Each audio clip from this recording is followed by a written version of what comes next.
Hey everybody, this is Dr. Brad Dieter with Eat to Perform here. I wanted to welcome you guys to the channel. We're going to be doing a whole series of vlogs, and I really wanted to do this for a few reasons. One is, I really wanted to give you guys more educational content in a completely different platform, right? A lot of our work is either written, or it's podcast, or it's direct interaction with our clients. What I really wanted to do is open up a brand new medium, something a little more entertaining, a little bit more engaging, that allows you guys to really connect with who we are, and get you something in a completely different format.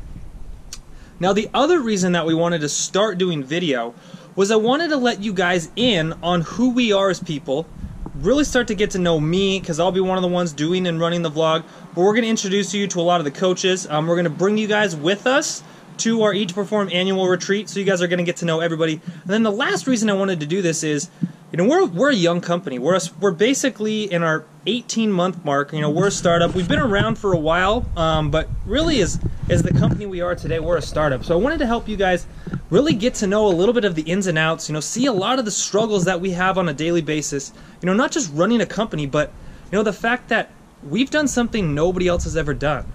We're really trying to use a lot of the tools, the data tools that we've built, but we still have a personal connection with every one of our clients. So we really want to show you guys, you know, what is it like day to day to run a company, to work with the amount of people we do, to train the staff, and to do all the different things that we do. So I hope you guys enjoy this. It's going to be an awesome series. You guys will get to know me a lot. You'll get to meet, you know, all the coaches. You'll get to meet probably some of our family members and really get to know an inside look at everything that we do. Anyway.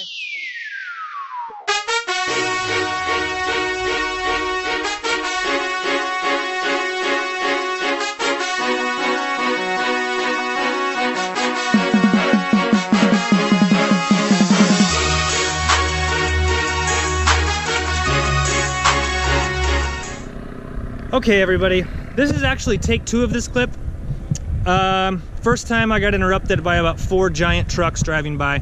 I might even edit this out, but we'll see. So I would be remiss if I didn't do the very first vlog with a walk and talk. For those of you who know me, that's kind of my trademark, my signature, the thing I do. But now I don't have an iPhone that I'm holding out like this, so you see a weird chin.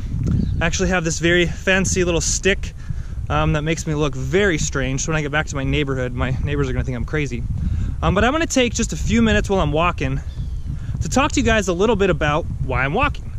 This is like the most meta first vlog ever. So I'm gonna try to hammer this out really quick since I just did this, and this is take 2.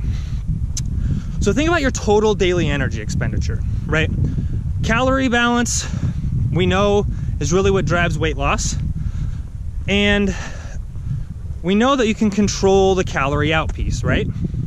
So calories out, total daily energy expenditure, is driven by resting metabolic rate, non-exercise activity thermogenesis, exercise activity, and then thermic effective food.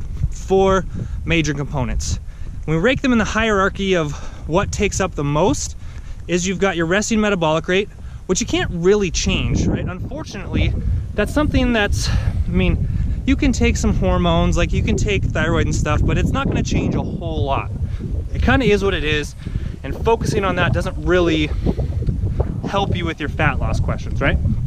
Next, you have your non-exercise activity thermogenesis. So what that is that's just the accumulation of all the physical activity you do throughout a given day. So that would be, you know, things like what I'm doing right now. I'm walking. It's not really structured exercise, but I'm just moving, mowing the lawn, going to the grocery store, you know, going up and down the stairs, going to the bathroom, all that stuff. Walking around your kitchen while you're making dinner. All that adds up, and that usually is about, let's say, 20 to 30% of your total daily energy expenditure. And then you've got exercise. Exercise is probably, for most people, 5% to 15, maybe 20%. But it's really, for most of us, closer to 10, maybe 15 if you're kind of a fire-breathing athlete. And then there's thermic effective food, which doesn't really matter. So when we talk about the overall, you know, hierarchy of what matters, is resting metabolic rate's a big piece, and then it's your non-exercise activity thermogenesis. And the single best way to increase that is just to be more active with really low intensity steady state activity. So that's why when we talk about things like LISS, that's what we mean. LISS is low intensity steady state. And that makes up a big part of your NEAT.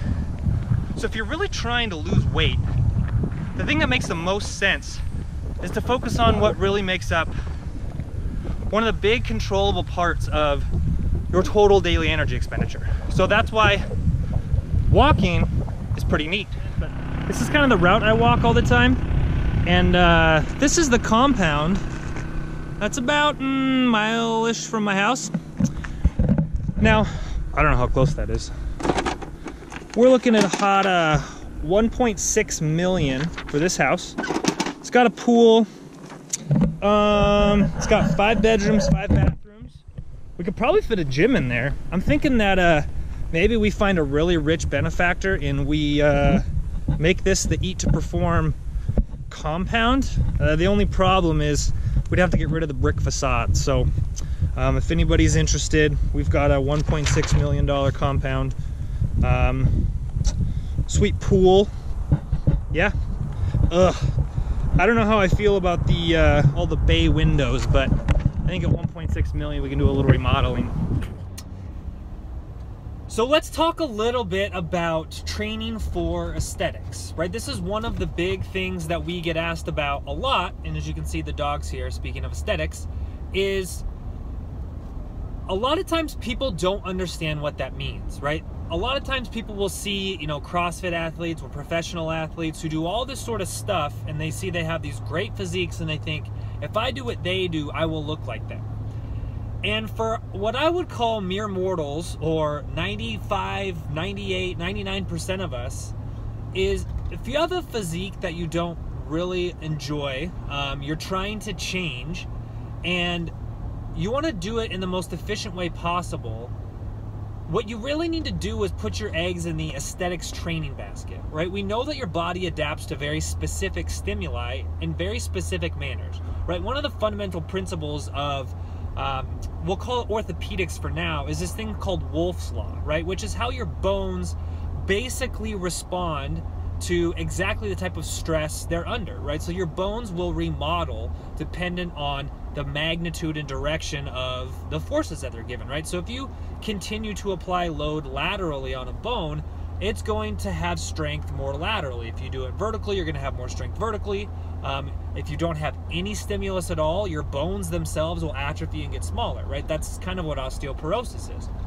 So if you apply the same idea, the same fundamental concept is, if you want to train for aesthetics, or if you want to have aesthetic body recomposition, you need to train for aesthetics, right? Now, we'll probably do a video just on exactly how to train for aesthetics, but if you're trying to get, you know, that physique type style body of, you know, really lean, great musculature, there's a very specific way to train for that. And, you know, and metconning and doing, you know, 5x5 back squats with a 20K row with all this other stuff is really not on the same spectrum of training as somebody who's training for aesthetic goals. So in one of the next episodes, we'll actually dive into that a little bit deeper. I'll probably try to bring you know, a colleague on who actually does a lot of that stuff. We'll probably do a short interview. But start getting that percolating in your brain, right? If you want to have your body adapt to a specific way, you need to train that specific way.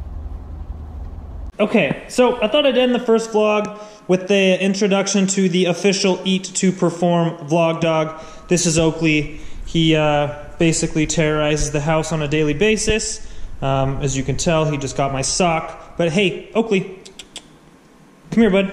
Hey, can you sit? Can you sit? Good. Shake for the camera. Good boy. Hey, lay down for the camera. Good job, buddy. All right, guys. Well, that is it for the very first vlog. Hopefully we got some things done for you guys, and I am super pumped that we're going to be able to put these out. Anyway, we'll talk to you guys later. Dr. Brad out.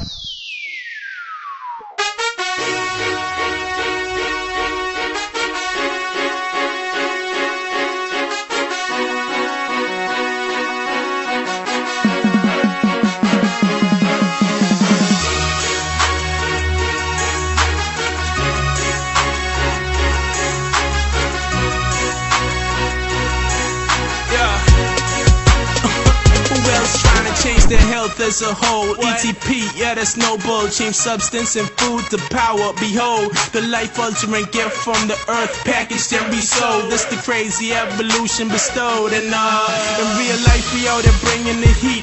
Raw PRs with new passion in the gym, we complete. That's why we eat to perform. We got goals in our view.